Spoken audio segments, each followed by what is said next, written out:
जय हिंद मेरे प्यारे बच्चों। आज एक छोटी सी क्लास आपके नाम। आइए हम देखते हैं आज की क्लास क्या है। यहां पे देखिए क्वेश्चन कैसे करेगा। करेक्ट माने सही करिए। द फॉलोइंग सेंटेंस माने निम्नलिखित वाक्यों को, ये सेंटेंस करेक्शन पर आधारित है। वाक्यों में कमी है, इन कमियों को दूर करना है। तो आइए यहाँ पर 5 वाक्य यानी 5 नहीं 6 वाक्य आपके लिए दिया गया है। इन 6 वाक्यों को देखिए, क्या आप करेक्ट कर सकते हैं, क्या गलती पहचान सकते हैं। अगर पहचान सकते हैं तो आप अच्छे विद्यार्थी हैं, क्योंकि आप इंटर के छात्र हैं। ये इंटर के छात्रों के लिए सेंटेंस करेक्शन है। आप देखिए कर सकते हैं, क्या दम है करने की। अगर दम है तो अच्छी बात, अगर नहीं है तो आइए मेरे साथ और हम करके दिखाते हैं आपको। तो आइए हम पहले सेंटेंस को देखते हैं कैसे करेक्ट करना है। आई हैव हेडेक, बताइए सेंटेंस क्या है, यानी कमी क्या है। यह सेंटेंस तो गलत है पूरी तरह से। सही क्या है, सही करके दिखाइए। नहीं समझ में आ रही है तब जान जाइए। आई हैव हेडेक, जब हेडेक यानी हेडेक है, हेडेक माने क्या होता है, सर दर्द यानी आई हैव हेडेक। किसी बात के लिए भी हो सकता है। हेडेक का मतलब क्या, आई हैव हेडेक, तो यहाँ पे ए लगेगा। I have a headache, I have a headache, मुझे हेडेक है यानी ए लगेगा। ए नहीं लगेगा तो सेंटेंस गलत। आइए नेक्स्ट सेंटेंस को देखते हैं। Sentence number 2 10 ships are grazing in the field। Sentence तो बिल्कुल लग रहा है एकदम सही है, लेकिन सही नहीं है। सही नहीं है तो गलती कहां है, आइए देखते हैं। 10 ships, 10 माने 10, शिप्स माने भेड़े, आर माने है, ग्रेजिंग माने चर रही, इन द फील्ड माने खेत में, 10 भेड़े खेत में चर रही। आप बताइए यहाँ पे जो वर्ड है शिप, शिप्स यानी भेड़े, तो जो वर्ड है शिप जो है इसका प्लूरल बनता है, नहीं बनता। यानी शिप का प्लूरल नहीं बनता, यानी शिप में शिप्स नहीं लगेगा। यह बात माइंड में रखिए, शिप ही रहेगा, चाहे एक हो चाहे 1000 हो। तो यहाँ जो शिप है, शिप में यस नहीं लगेगा, शिप में यस नहीं लगेगा। केवल रहेगा क्या, केवल रहेगा 10 शिप। तभी यह बहुवचन है। एक वचन भी है, बहुवचन भी है, बस यहाँ संख्या जो होगी उसी पे निर्भर करेगा। ये एक वचन है कि बहुवचन। यहाँ संख्या क्या है, 10 का मतलब हो गया ये 10, अपने आप हो गया बहुवचन। अगर यहाँ 1 होता तो भी यही रहता। यानी इसका प्लूरल बनता है, लेकिन इसमें यस और यस नहीं लगता है। 10 sheep are grazing in the field। अब सेंटेंस सही हो गया, केवल यस गड़बड़ था, यस हट गया तो ये सेंटेंस सही हो गया। आपके समझ में आई, बिल्कुल ऐसे ही होगा। आइए देखते हैं थर्ड सेंटेंस को कैसे हल करते हैं। Nitin is an university student, इसमें गलती ढूंढिए। गलती तो मुझे कहीं भी नहीं लग रहा है, लेकिन गलती है। अक्सर गलतियां ज्यादातर ऐसे जब सेंटेंस करेक्शन की बात करते हैं तो कहां मिलती है, प्रायः गलतियां प्रीपोजिशन में मिलती हैं। कहां पे, प्रीपोजिशन में। प्रीपोजिशन में गलतियां होती हैं, लेकिन यहां पे क्या गलती है, यहां पे गलती है आर्टिकल में।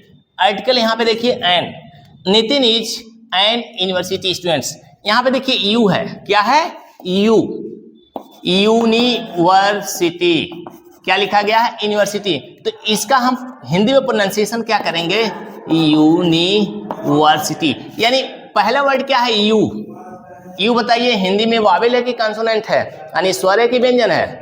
यह यू जो है हिंदी में व्यंजन है, यानी कॉन्सोनेंट है। क्या है, कॉन्सोनेंट है। जब हिंदी में एक कॉन्सोनेंट है यू, तो यहां पर भी आया हुआ है यू, तक यह भी हो गया यू, यानी कॉन्सोनेंट भी है। जब कॉन्सोनेंट है तो इसके साथ एन नहीं लगता है, बल्कि एन के जगह पे ए लगेगा।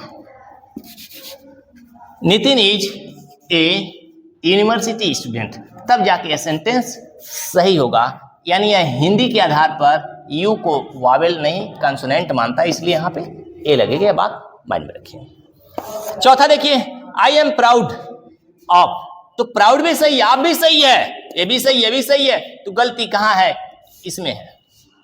यहां पे देखिए गलती, I am proud of to play cricket, पूरी तरह सेंटेंस सही लग रहा है, लेकिन गलती यहां पे है। यानी आप के साथ टू नहीं लगता है।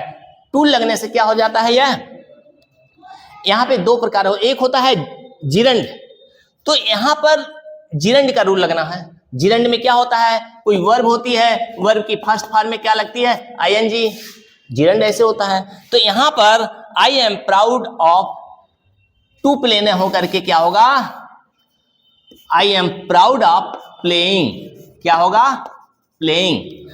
आई एम प्राउड ऑफ प्लेइंग, यानी यहां पर ये क्या बन गया, जिरंड, यानी इसको जिरंड बनना है, यानी आपके बाद जिरंड का प्रयोग होता है, न कि इन्फिनेटिव का। इन्फिनेटिव का मतलब किसी वर्ब के पहले टू लगता है, जैसे कि इसमें लगा हुआ था, तो इन्फिनेटिव का रूल यहाँ काम नहीं करेगा, यहाँ काम करेगा जिरंड का। आई am proud of playing cricket, इस तरह से ये वाक्य सही होगा, यानी यहाँ पे जिरंड लगेगा। आइए देखते हैं sentence number 5, do not knock the door. अब यहाँ पे देखिए, यहाँ पे जो वर्ब है नॉक, नॉक जो अपने साथ प्रीपोजिशन लेकर आता है, नॉक के साथ KNOCK, नॉक के साथ प्रीपोजिशन एट आता है। कहीं पर भी नॉक प्रयोग करेंगे तो उसके साथ एट लगेगा, जो कि इस सेंटेंस में क्या नॉक के साथ एट लगा है, नहीं लगा है। तो यहां पर आपको क्या प्रयोग करना चाहिए, knock at the thigh, the रहेगा, do not knock at the door, यानी एट लगना चाहिए था, जो कि लगा नहीं था। Do not knock at the door, आपका सेंटेंस सही हो गया।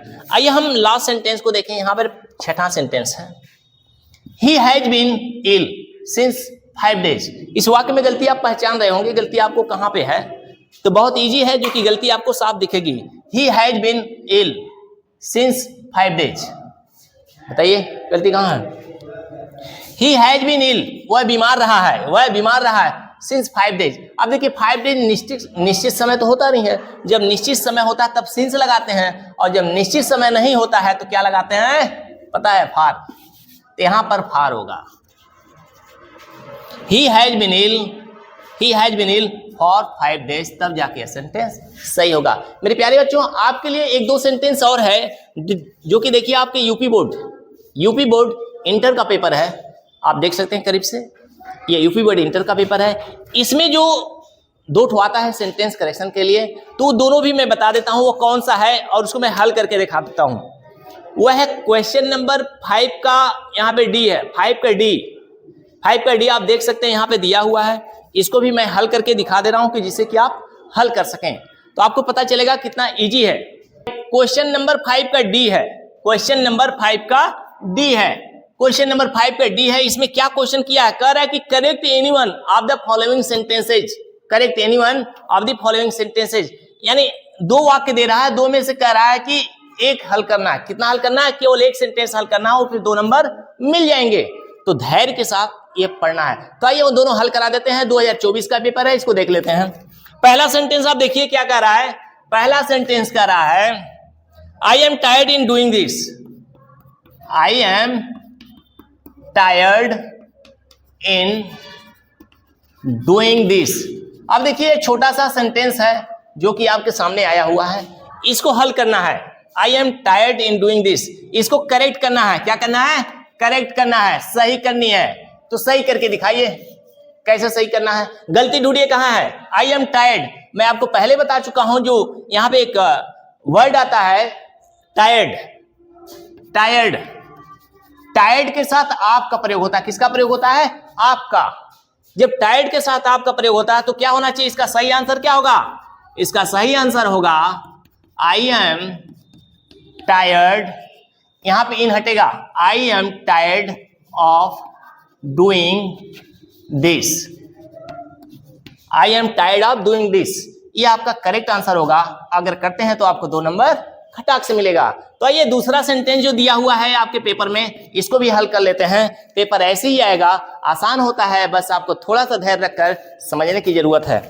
दूसरा कह रहा है कि ही is senior then you, he is